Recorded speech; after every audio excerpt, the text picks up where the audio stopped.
What is up, guys? Chistendo here. I review tech, and as many of you know, Apple announced the M2 chip during their WWDC of 2022, along with a hardware refresh for the M2 MacBook Air and a chip update to the same design of the M2 13-inch MacBook Pro. With the M2 MacBook Pro available for order and slated to release in the next month or so, is the M1 MacBook Pro 13-inch worth it after a year and a half? Let's tech it out.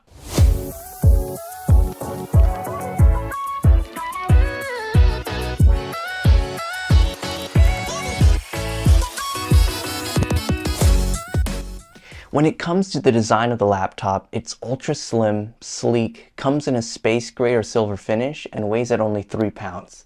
This MacBook Pro, as well as the surprising announcement of the M2 13-inch MacBook Pro, are the last MacBooks to feature the controversial Touch Bar that was first introduced in the 2016 redesign that Apple has kept ever since until 2021's 14-inch and 16-inch MacBook Pros. More on that later. When it comes to the MacBook Pro lineup, this MacBook Pro is the lightest and easiest to carry around at the cost of a smaller screen at 13.3 inches. Speaking of the screen, it features a sharp 2560 by 1600 resolution that Apple calls Retina HD and has a P3 wide color gamut. The wide color gamut is perfect for video editors and photo editors needing a color accurate of a display as possible. While I have no issues with the screen during my use, I can see users feeling cramped with the 13-inch screen size and maybe jealous of laptops that don't have as large of a bezel in 2022, such as the Dell XPS line of laptops. For me, when I'm at home or at the office, I dock the MacBook Pro to an external monitor, which mitigates this issue. While the slimness of the device is great, many are quick to critique the lack of I/O on this laptop. It features a paltry 2 Thunderbolt USB-C ports on the left side only. While I can see this as an issue for those who connect several peripherals at once, I alleviate it with an all-in-one USB-C hub like the 7-in-1 hub I bought from Anker. While having more ports is always nice, I find the convenience of just plugging in one cable for all my peripherals to be fine. If you aren't ready for the dongle life, you might want to skip out on this one. The keyboard features what Apple calls their magic keyboard that got rid of their rejected butterfly keys from previous models that were flat, had no travel, and were prone to failing from as little as a piece of dust. They returned to their roots with this scissor switch keyboard that has much more travel and is comfortable to type on, not to mention more reliable. In terms of speakers, the device is louder than most, if not all, 13-inch laptops on the market, and it always surprises me how good speakers are in MacBook. I'm usually plugged into external headphones for audio anyways, but the feature is still nice to have. When it comes to power, this laptop was revolutionary at the time of release back in November 2020 due to the infamous M1 chip. For those unfamiliar, Apple for the past decade was using Intel chips for their computers and after their transition from PowerPC. While this was fine for the time, as generations of laptops progressed, the Intel chip in the laptops created unnecessary heat for simple computing tasks and ate through battery life.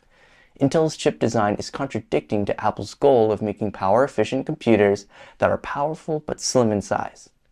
After transitioning to the M1 chip, which Apple designed in-house, they were able to achieve power efficiency with a balance of great battery life, power, and way less heat compared to the Intel chips of yore. This was a culmination of a decade of making custom SoC chips for much smaller devices, namely their iPhone and iPad lineup. Okay, so what does this all mean in the real world? It means the laptop won't fry your lap just from opening several Chrome tabs. It has an insane 20-hour battery life that, if used just every now and then, has lasted me for days without needing to charge. This still has the best battery life of any MacBook to this day, and only matching the M2 MacBook Pro in terms of estimated battery life. I found that the standby time can last for over a week if I left it asleep. It is insane. When it comes to performance, the M1 has an 8-core CPU and an 8-core GPU with a 16-core neural engine. What this means is that in everyday use, I find it to be snappy, with it opening Safari web pages instantly and opening applications faster than any MacBook before it. For power users, it has been shown to outperform the 2019 16-inch MacBook Pro in video render speeds, as well as being very close to the Mac Pro in render speeds. A computer, by the way, that costs thousands of dollars more. If you're using this device for simple tasks like web browsing, word processing, light photo editing, and video editing, it won't even break a sweat. This computer barely gets hot, to the point where I never hear the fan. I have heard the fan ramp up only one time during the year and a half of owning this laptop, and that was when editing DJI footage on Final Cut Pro. Other than that, I forget it has a fan. While I won't do benchmarks, there are a ton of others who have done it already. The machine screams in performance overall. Just don't expect to game too much on the machine, as most games you would expect to play aren't available to the Mac. Being on an ARM chip, as well as not being made to run on Mac OS, which only supports software with 64-bit architecture. The big picture, though, is that this MacBook Pro, for its price point, is competing with the always recommended M1 MacBook Air. The M1 MacBook Air is very similar, but is 0.2 pounds lighter. It has a traditional function queue compared to the Touch Bar, which many users prefer and see that as a plus. And it doesn't have a fan, which means it'll always be silent, with fan noise not even being a possibility. The biggest key difference is the cheaper $999 starting price point compared to the M1 and M2 starting price at launch of $1299. What you get for that extra $300 are a touch bar, better speakers, studio quality mics, a slightly brighter screen at 500 nits, an extra GPU core for the base models, and a larger, faster charging brick. If you fall under the camp of just needing an everyday work laptop, the M1 MacBook Air will be fast and last you for years. You can't go wrong. So who is the M1 MacBook Pro 13-inch for?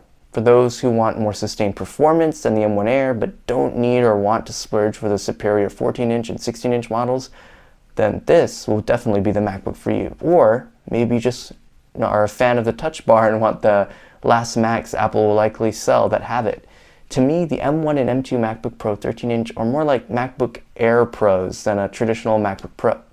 If you splurge for the higher-end 14-inch at $1999, you get ports, the M1 Pro chip, ProMotion Mini LED at 120Hz that is larger, double the RAM and SSD storage from the base model. If you plan to max out your M1 or M2 MacBook Pro 13-inch configuration, I highly recommend just spending the extra $300 for the 14-inch model.